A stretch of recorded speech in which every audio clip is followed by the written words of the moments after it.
ব্রট to you by V-Guard, co-powered by Sensodyne ও ভিমল বলো কথা কেশরী। Associate sponsor UltraTech cement. দেখছেন টিভি 9 বাংলায় রয়েছে আমি শুভজিৎ মিত্র। ঘড়ির কাঁটা বলছে 7:32। কথা দিয়েছিলাম সব খবরের আপডেট আপনাদের ড্রয়িং রুমে সবার আগে আমরা পৌঁছে দেবো জঙ্গিপুরের খবর।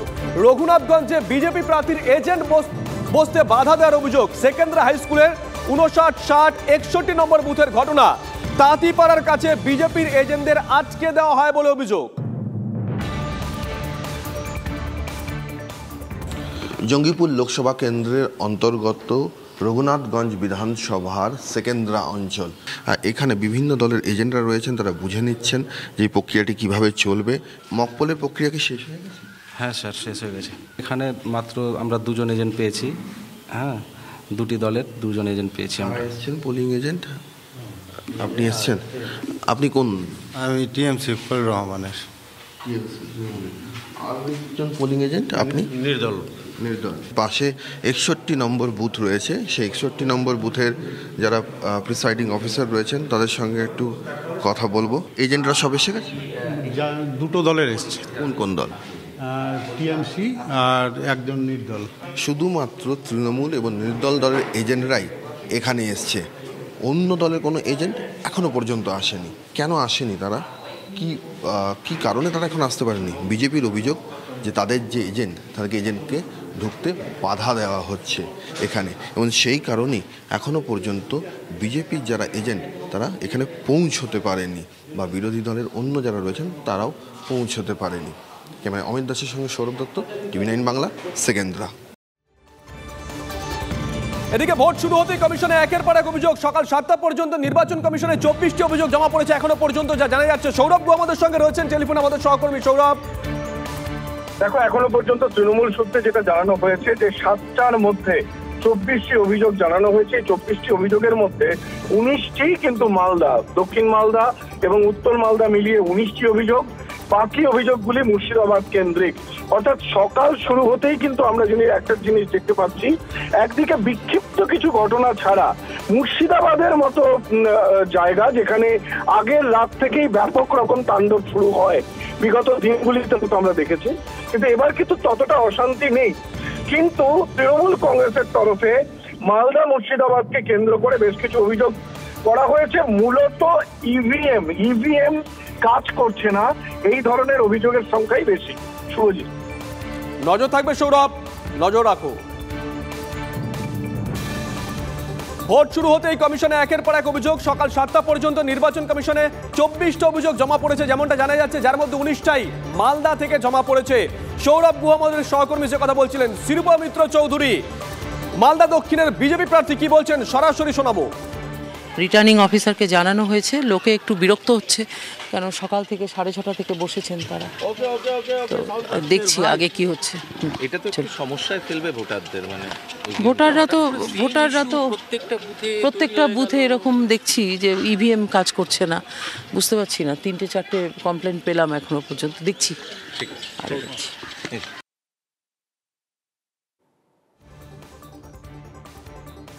নজর থাকবে আমাদের।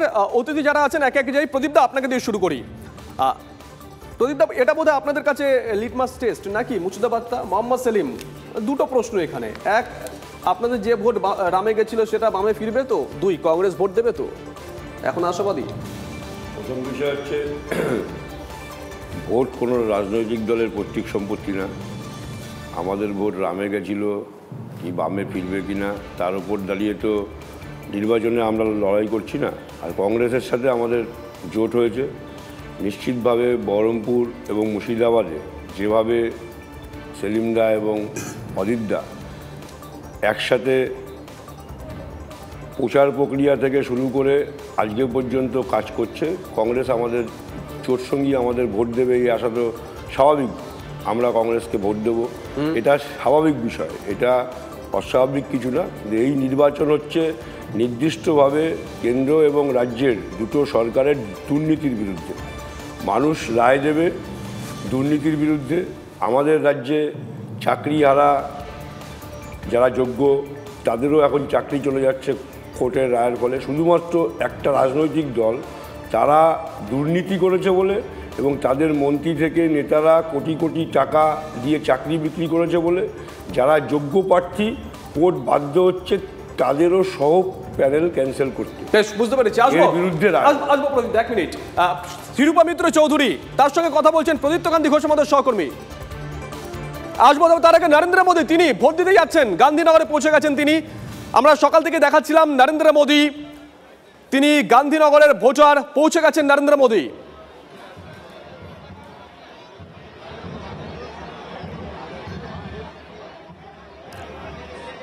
নরেন্দ্র মোদী তিনি ভোট দিতে যাচ্ছেন। সকাল 7টার কিছু পরে তিনি বাড়ি থেকে বেরোন। অমিত শাহ তিনি আগেই পৌঁছে গেছিলেন।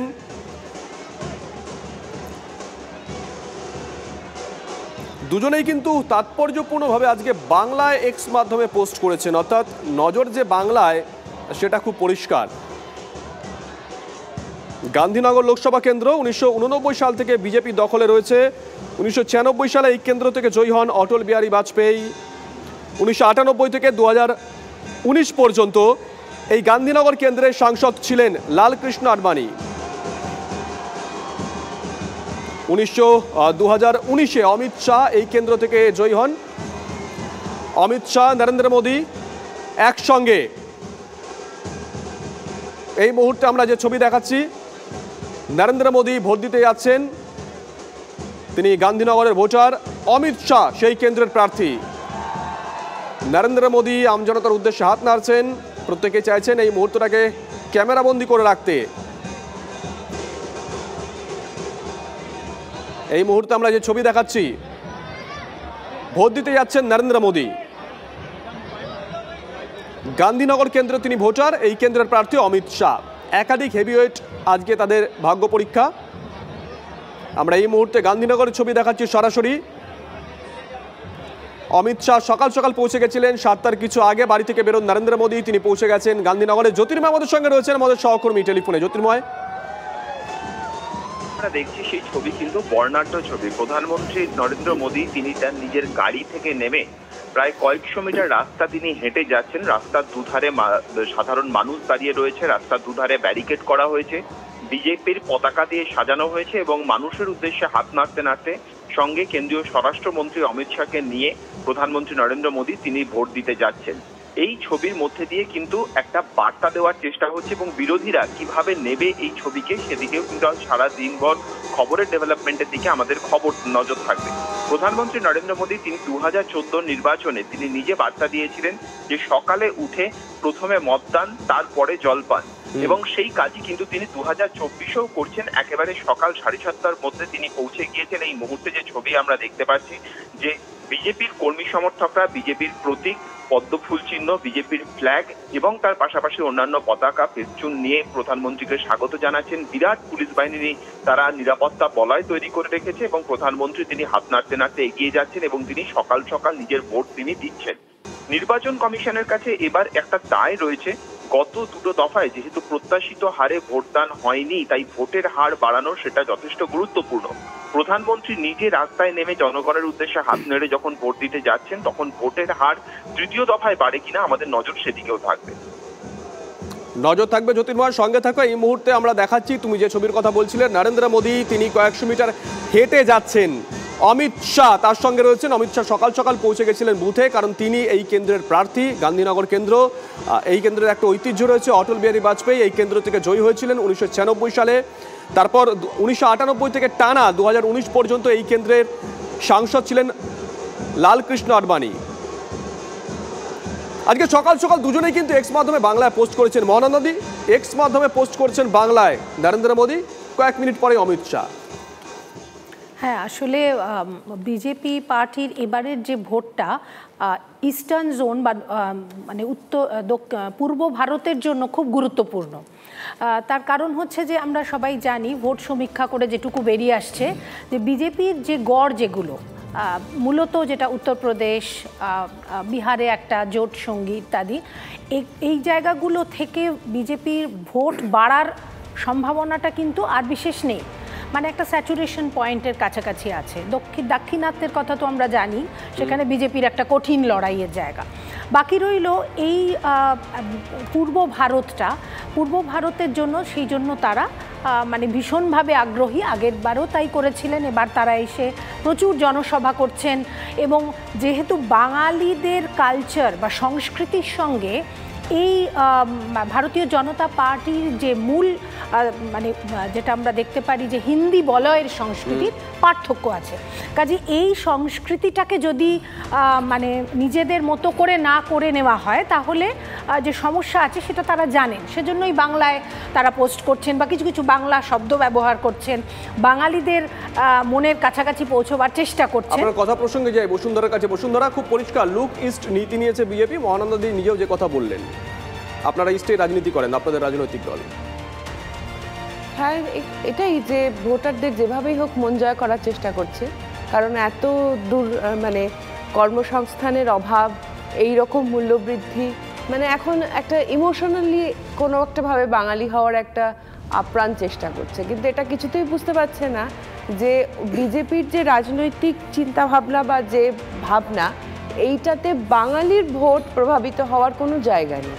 বাঙালি অনেক বেশি মেধা ধরে, অনেক বেশি উদার মনস্কতা তার আছে, ধর্মনিরপেক্ষ একটা অবস্থান আছে এবং চিরদিনই ভারতবর্ষে সব থেকে এগিয়ে থাকা একটা জাতি হিসেবে নিজের প্রমাণ রেখেছে।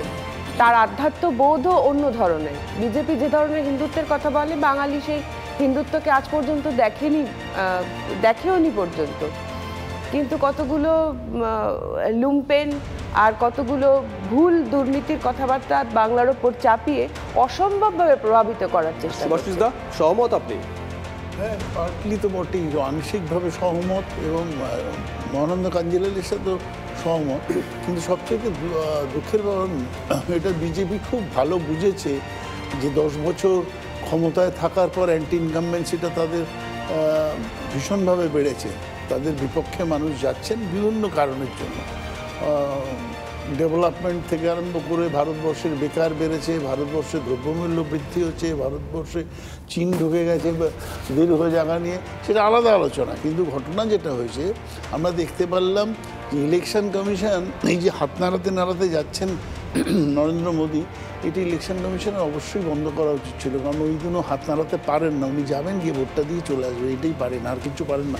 ওর মধ্যে একটা ক্যাম্পেনিং রয়েছে। আমরা দেখেছি নরেন্দ্র মোদীর এগেনস্টে ঘৃণার ভাষণ ছড়াতে, হিন্দু মুসলমান করতে, কিন্তু ইলেকশন কমিশন চুপ করেছিল। আমি দুটো ঘটনা বলি, সুরাটের এবং ইন্দোরের দুটো জায়গায় দুটো সিটে জোর করে কংগ্রেসের প্রার্থীকে তুলিয়ে নেওয়া হয়েছে, ইন্দোর এবং সুরাটের।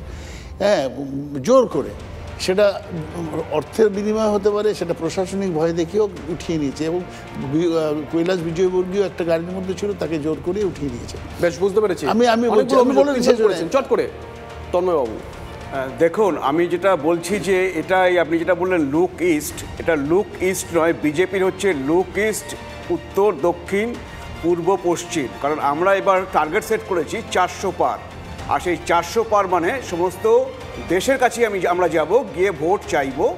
এবং আপনাকে এটা বলে দিই, শুধু হচ্ছে পূর্ব ভারত নয়, দক্ষিণ ভারতও বিজেপি সব থেকে বেশি সিট পাবে। এটা হচ্ছে আপনারা 4 জুনে দেখতে পাবেন। আর এবার হচ্ছে তৃণমূলের প্রতিনিধি যেটা বললেন যে চাকরি তো ওখানে হয়নি, এইটা হচ্ছে ইস্যু।